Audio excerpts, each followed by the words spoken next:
So, ladies and gentlemen, I have some amazing news. And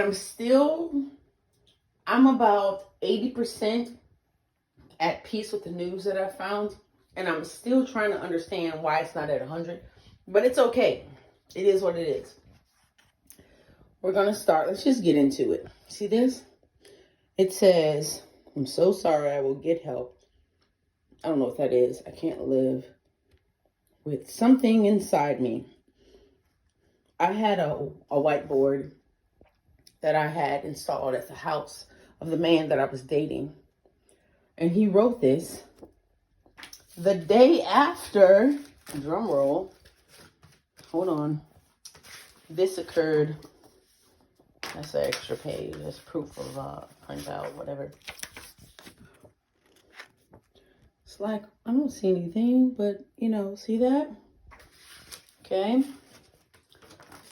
What I learned recently is this person is engaged, and I'm so excited for them. I'm ecstatic for them and the partner that they acquired during their journey. Why is she sharing this? Is she trying to let the fiance? No. I just want to let you know that I know that you now know what it feels like to be at peace with something like this. Hold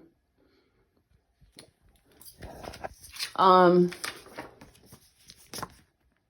So the self-love in me was lacking. And I was in a relationship with someone who had mommy issues, daddy issues, even grandma issues. And I allowed them to put their hands on me 4 times. You see those dots? Those are capillary bursts from them strangling me so hard. And the wild thing is, I was so terrified of the situation with this person. I was too afraid to call 911 while I was in their house. But when I finally did, Dallas police, who I have tagged, I love tagging people, told me that because they never found any 911 records from me about this person to this residence, they decided not to pursue anything. But I think that's awesome because, hey, you never know. Maybe I was the reason. I'm kidding. I know I wasn't the reason. I contributed to the situation. But what we're not going to do is blame and victim shame. But it was an amazing experience. I'm thankful for. I'm glad to know this is when I got bilateral black eyes. But I'm thankful for how far I've come in this situation. But the person who has found love and is on the verge of marriage is Kwesi Abair. He lives in Texas. Last I checked, which was literally immediately after the time I left while he was at work, I want to say was 2020. I could be wrong. He lived near or in Deep Ellum. I'm from Louisiana, so I don't know if I should say in or near, but he lived in or near Deep Ellum.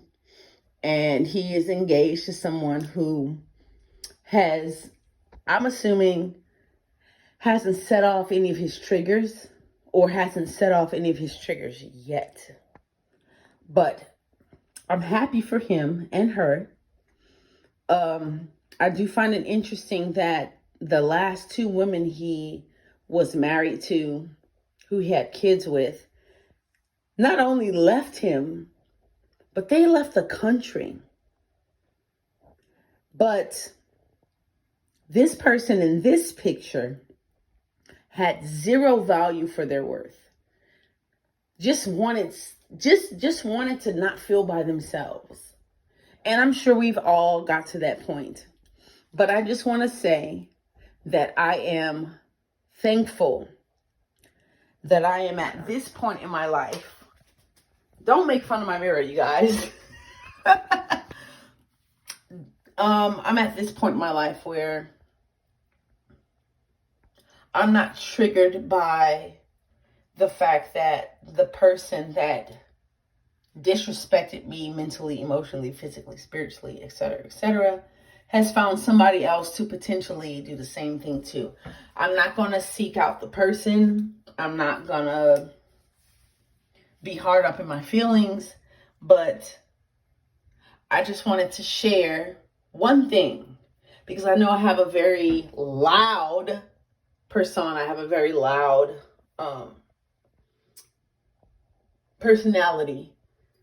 But I want y'all to know I'm just like y'all motherfuckers. I just handle it in a different way.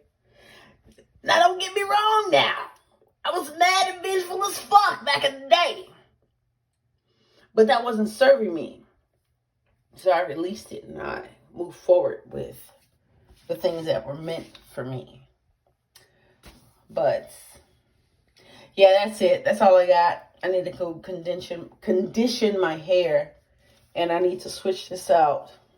Because I don't know if you saw in the video, one of the things that I had in the video was this right here.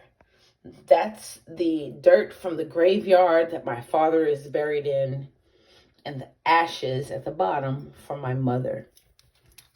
And one of the bilateral black eyes that I had, I was wearing a shirt that belonged to my dad. So if you understand how hard it was for me to separate myself from someone who literally was dragging me by my motherfucking kitchen, bitch, and how I felt about myself. It was a task, which is why I am no longer the friend that's going to drill you and fuss at you about entertaining somebody that does not respect you or is abusing you mentally, spiritually, physically, emotionally, financially, because I didn't leave my situation until I got tired. I didn't leave my situation until I got tired. And I thought that moment would never come. I swear to God. I got to a point where I was like, just give me my medication from the hospital and some alcohol and some psychedelics and a mattress, and just let me go to sleep until I got to a point where I didn't fucking care, but the universe had other plans for me. Oh, the universe had love. Girl, the universe had other plans for me. That wasn't good enough for me. So, that's all I have. If you're in a abusive relationship, if you're in a relationship that's not fulfilling you, if you're not being given the things that you desire and require, I'm not here to cuss you out and say, you're wrong, you didn't leave, sis. Oh my God. I'm just here to say, you know what you need to know, and you'll do what you need to do when you get tired. That's it. I promise you, even my worst enemy, I wouldn't want them to take shortcuts. I'd want them to feel the pain. I want them to feel the confusion and the frustration and the anger. And I'd want them to wake up one day or be at a dinner table having a bowl of cereal with that motherfucker and go, I'm sick of this shit.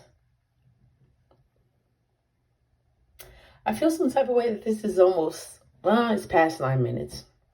I'm going to stop it just on that. But if you have something to say, I'll feel some type of way. Hit me up, bitch. Hit me up. Yeah, hit me up. Bye.